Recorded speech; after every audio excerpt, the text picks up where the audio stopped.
Hello welcome students.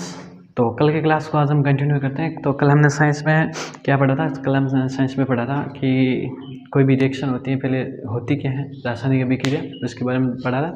Reactant क्या होता है, प्रोडक्ट क्या होता है, और इसके बाद हमने देखा था कि कोई भी एक रिएक्शन दे रही है, उसको मैंने बैलेंस करना है, वो किस लॉ के आधार पर करते हैं और किस टाइप से करते हैं। ठीक है, तो आज के हम नेक्स्ट क्लास है वो अब पढ़ेंगे टाइप्स ऑफ रिएक्शन, अभिक्रियाओं के प्रकार की बात करेंगे।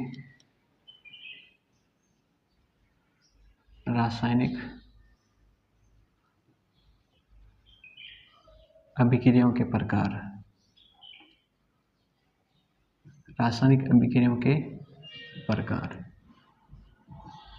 जनरली रासायनिक अभिक्रिया या कोई भी टाइप ऑफ रिएक्शन की बात की जाए तो रिएक्शन चार टाइप की होती है। एक होती है जब क्या होते हैं, दो या दो से ज़्यादा रिएक्टेंट होते हैं, वो जुड़ के एक प्रोडक्ट बनाते हैं, यानी दो या दो से ज़्यादा अभिकर्मक मिलकर एक प्रोडक्ट बनाते हैं, उसको हम कहते हैं संयोजन अभिक्रिया। ठीक है, और एक टाइप की रिएक्शन होती है जिसमें क्या होता है, जब एक रिएक्टेंट यानी एक ही अभिकारक होता है, वो दो या दो से ज़्यादा प्रोडक्ट में टूटता है। ठीक है, वो चाहे ऊष्मा की वजह से टूटे या सूर्य के प्रकाश की वजह से टूटे या विद्युत अपघटन की वजह से टूटे, किसी टाइप से टूटे, एक अभिकारक है वो दो या दो से ज़्यादा उत्पाद में टूटता है, उसको हम कहते हैं वियोजन अभिक्रिया। और तीसरी टाइप की रिएक्शन होती है जिस रिएक्शन को कहते हैं विस्थापन अभिक्रिया। विस्थापन अभिक्रिया क्या होती है? विस्थापन अभिक्रिया में क्या होता है, जब एक ज़्यादा क्रियाशील यौगिक होता है, वो कम क्रियाशील यौगिक को क्या कर देता है, तत्व को क्या करते हैं, वहाँ से विस्थापित कर देता है। ठीक, वो हम पढ़ेंगे सक्रियता श्रेणी। उसमें सक्रियता श्रेणी में देखेंगे कौन कौन से ज़्यादा क्रियाशील है और कौन से कम क्रियाशील है।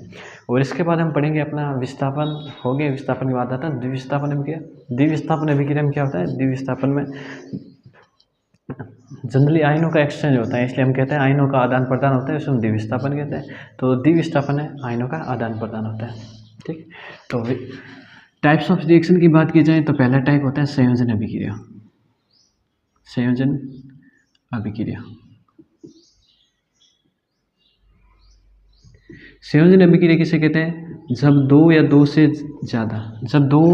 से ज़्यादा रिएक्टेंट यानी अभिकारक मिलकर एक सिंगल उत्पाद का निर्माण करते हैं। ठीक है, अभिकारक दो या दो से ज़्यादा हो सकते हैं, लेकिन जो उत्पाद आएगा वो एक ही आएगा, उसको हम कहते हैं संयोजन अभिक्रिया। जैसे मान लीजिए, जैसे मैंने कहा एक कार्बन है और एक हमने इसकी रिएक्शन कराई ऑक्सीजन से, अपने को मिला कार्बन डाइऑक्साइड। ठीक है, कार्बन की रिएक्शन ऑक्सीजन से कराई, मान लो ऑक्सीजन पर्याप्त मात्रा में है तो कार्बन डाइऑक्साइड मिल गया। अगर पर्याप्त मात्रा में नहीं है वही ऑक्सीजन, तो क्या बनेगा, कार्बन मोनोऑक्साइड मिलता है। ठीक है, वो अलग बात हो गई। तो जनरली अपने को टाइप ऑफ रिएक्शन देखने, तो रिएक्शन किस टाइप की है, तो हम यहाँ पे देखते हैं तो दो अभिकारक हैं मिलके एक सिंगल उत्पाद बनाते हैं, तो इस टाइप को हम क्या कहते हैं, संयोजन अभिक्रिया कहते हैं। ठीक है, जिसमें दो या दो से ज़्यादा अभिकारक होते हैं, वो मिलकर एक सिंगल उत्पाद बनाते हैं, उसको हम कहते हैं संयोजन अभिक्रिया। अब सेकंड आता अपना वियोजन अभिक्रिया। सेकंड आता अपना वियोजन अभिक्रिया। सेकंड अभिक्रिया का नाम है वियोजन अभिक्रिया। ठीक है, अब वियोजन अभिक्रिया क्या होती है? वियोजन अभिक्रिया जिसमें क्या होता है, एक ही उत्पाद होता है, अभिकारक एक ही होता है, एक ही अभिकारक होता है, वो दो या दो से ज़्यादा उत्पाद में टूटता है। अभिकारक यानी रिएक्टेंट एक होता है, वो दो या दो से ज़्यादा प्रोडक्ट में ठीक है टूटता है। अब जैसे मान लो हमने एक रिएक्शन किए, उदाहरण के तौर पे हम क्या कहते हैं, जैसे हमने लिया कैल्शियम कार्बोनेट। क्या लिया? कैल्शियम कार्बोनेट लिया। अब कैल्शियम कार्बोनेट का हमने क्या किया, उसको गर्म किया यानी हीट दी। अगर ट्रायंगल का निशान है किसी रिएक्शन ऊपर, उसको हम कहते हैं हीट देना या गर्म करना। जब किसी यौगिक को हम गर्म करते हैं तो टूटता है। अब ये जैसे ये किस में टूटेगा, एक टूटेगा कैल्शियम ऑक्साइड और एक बनेगा कार्बन डाइऑक्साइड में। ठीक है, तो जैसे हमने कैल्शियम कार्बोनेट है, कैल्शियम कार्बोनेट को क्या किया, हीट किया यानी गर्म किया, तो कैल्शियम ऑक्साइड और कार्बन डाइऑक्साइड में क्या हो गया, टूट गया।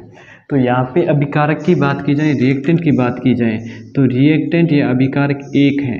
रिएक्टेंट या अभिकारक तो एक है, लेकिन उत्पाद एक से ज़्यादा बन रहे हैं।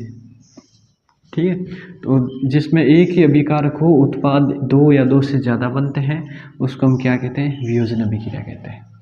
ठीक, अब अपना तीसरी रिएक्शन होती है, उसको हम कहते हैं विस्थापन अभिक्रिया। तीसरी रिएक्शन होती है, उसको हम क्या कहते हैं, विस्थापन अभिक्रिया। तीसरी रिएक्शन को हम कहते हैं विस्थापन अभिक्रिया।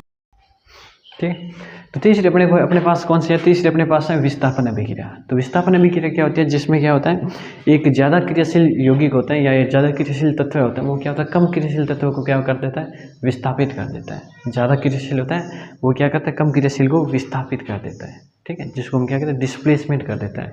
उस टाइप की रिएक्शन को हम कहते हैं विस्थापन अभिक्रिया। ठीक है, फॉर एग्जाम्पल की बात की जाए, जैसे मैंने लिखा Fe + CuSO4, तो रिएक्शन अपने को क्या मिली, वो प्रोडक्ट है। ठीक, Fe मतलब हो गया आयरन। जब आयरन की रिएक्शन हम कराएं कॉपर सल्फेट से कराते हैं, आयरन की रिएक्शन कॉपर सल्फेट से कराते हैं, तो आयरन अपने को पता है आयरन कॉपर से क्या होता है, ज़्यादा एक्टिव होता है, ज़्यादा क्रियाशील होता है। तो ज़्यादा क्रियाशील है तो आयरन इस कॉपर को क्या कर देगा, विस्थापित कर देगा, डिस्प्लेसमेंट कर देगा। तो यहाँ पे आयरन आ जाएगा और आगे सल्फेट है और इसके बाद आ जाएगा कॉपर। ठीक, तो ज़्यादा क्रियाशील यौगिक या तत्व ही होता है वो क्या करता है, कम क्रियाशील को क्या कर देता है, विस्थापित कर देता है। इस टाइप की रिएक्शन को हम क्या कहते हैं, विस्थापन अभिक्रिया कहते हैं। ठीक है, जनरली अभिक्रियाओं के प्रकार और अभिक्रियाओं की डेफिनेशन भी अपने साथ साथ कवर हो रही है। ठीक है, तो अपनी जो 4 नंबर रिएक्शन है, 4 नंबर रिएक्शन है द्विविस्थापन अभिक्रिया। द्विविस्थापन अभिक्रिया। अब द्विविस्थापन अभिक्रिया, तो जिसे इसका नाम से ही पता चल रहा है, द्विविस्थापन का मतलब क्या होता है, जिसमें क्या होता है, इसमें होता है सिंगल, यानी एक ही विस्थापन हो रहा है। इसमें क्या हो रहा है, 2 बार विस्थापन हो रहा है, यानी एक यौगिक ए से होगा, एक यौगिक दूसरे वाले से होगा, अभिकारक से, और क्या होगा, विस्थापन होगा। या दूसरे शब्द हम कह सकते हैं आयनों का क्या होगा, आदान प्रदान होगा। अब आयनों का आदान प्रदान किस टाइप से होगा, तो जिसके लिए हम क्या करते हैं, एक एग्जाम्पल करते हैं।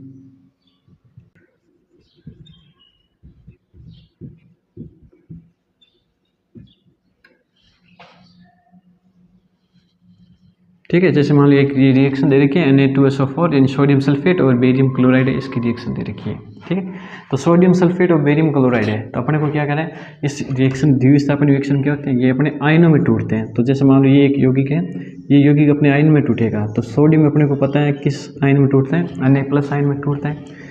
और नेक्स्ट अपना सल्फेट है, सल्फेट SO4 -2 में टूटता है। ठीक है, सोडियम टूटता है Na+ में और सल्फेट SO4 -2 में टूटता है। दोनों क्या है, आयनों में विभाजित हो गए। अब इसी टाइप से ये भी एक आयनों में टूटेगा, बेरियम क्लोराइड। तो बेरियम क्लोराइड अगर जल में हम विद्युत धारा प्रवाहित करते हैं तो आयनों में टूटेगा। तो ये किस टाइप से टूटेगा, तो एक बनेगा Ba+2, एक बनेगा Cl-2। यानी क्या होता है, द्विविस्थापन अभिक्रिया में जो भी यौगिक दे रखे हैं, द्विविस्थापन अभिक्रिया हम क्या करते हैं, जैसे कोई भी रिएक्शन करानी तो हम क्या करते हैं, उत्पाद दिखना होता है तो हम क्या करते हैं, जो भी यौगिक दे रखे हैं उनको हम आयनों में तोड़ना है। आयनों में तोड़ने के बाद जो प्लस वाला है, ये प्लस वाला इस माइनस वाले के साथ चला जाएगा, यानी NaCl सोडियम क्लोराइड बना लेगा। जो पीछे बच गया वो इसके साथ चला जाएगा, बेरियम सल्फेट बन जाएगा, BaSO4 बेरियम सल्फेट। ठीक है, अपने को पता है बेरियम सल्फेट बन जाएगा। अब बेरियम सल्फेट क्या होता है, जैसे मान लो ये रिएक्शन हम बीकर में करवाते हैं। ठीक है, बीकर में करवाते हैं तो बेरियम सल्फेट क्या होता है, उसमें नीचे अवक्षेप के रूप में बैठ जाता है, तो इसको हम क्या कहते हैं, अवक्षेप के रूप में जम जाता है। तो इस टाइप की रिएक्शन को हम अवक्षेपण अभिक्रिया भी कहते हैं। अवक्षेपण अभिक्रिया क्यों कहते हैं, क्योंकि जिसमें अवक्षेप का निर्माण होता है उसको हम अवक्षेपण अभिक्रिया कहते हैं। और जैसे द्विविस्थापन अभिक्रिया में लगभग में क्या होता है, अवक्षेप का निर्माण होता है, इसलिए द्विविस्थापन को अवक्षेपण अभिक्रिया भी कहते हैं। तो इस रिएक्शन में हमने क्या देखा, द्विविस्थापन में कि जैसे कोई भी होगी उसको हमें आयनों में तोड़ना है। आयनों में तोड़ने के बाद ये प्लस वाला इस माइनस वाले के साथ जाएगा, तो सोडियम क्लोराइड बना। ये बेरियम है, ये सल्फेट है, तो बेरियम सल्फेट बना। ठीक है, और बेरियम सल्फेट है अवक्षेप के रूप में बन जाता है। ठीक है, तो टाइप ऑफ रिएक्शन में हमने 4 टाइप की रिएक्शन पढ़ी। एक रिएक्शन का नाम था संयोजन अभिक्रिया, जिसमें क्या होता है, 2 या 2 से ज़्यादा अभिकारक जुड़कर एक सिंगल उत्पाद का निर्माण करते हैं, उसको हम संयोजन अभिक्रिया कहते हैं। सेकंड रिएक्शन में हमने क्या देखा, सेकंड रिएक्शन में हमने देखा कि जिसमें क्या होता है, एक ही अभिकारक होता है, वो 2 या 2 से ज़्यादा उत्पाद में क्या होता है, टूटता है। ठीक है, उसको हम वियोजन अभिक्रिया कहते हैं। फिर हमने विस्थापन अभिक्रिया देखी। विस्थापन अभिक्रिया क्या होती है, जिसमें क्या होता है, एक ज़्यादा क्रियाशील, ज़्यादा एनर्जेटिव वो तत्व क्या करते हैं, कम क्रियाशील को क्या कर देता है, विस्थापित कर देता है। इसके बाद हमने देखा द्विविस्थापन अभिक्रिया। द्विविस्थापन अभिक्रिया में क्या होता है, इसमें आयनों का क्या होता है, आदान प्रदान होता है, इसलिए हम इसको आयनिक अवक्षेपण अभिक्रिया भी कहते हैं। ओके, तो आज की क्लास के लिए हम इतना ही पढ़ेंगे, बाकी हम करेंगे नेक्स्ट क्लास में। Okay, thank you.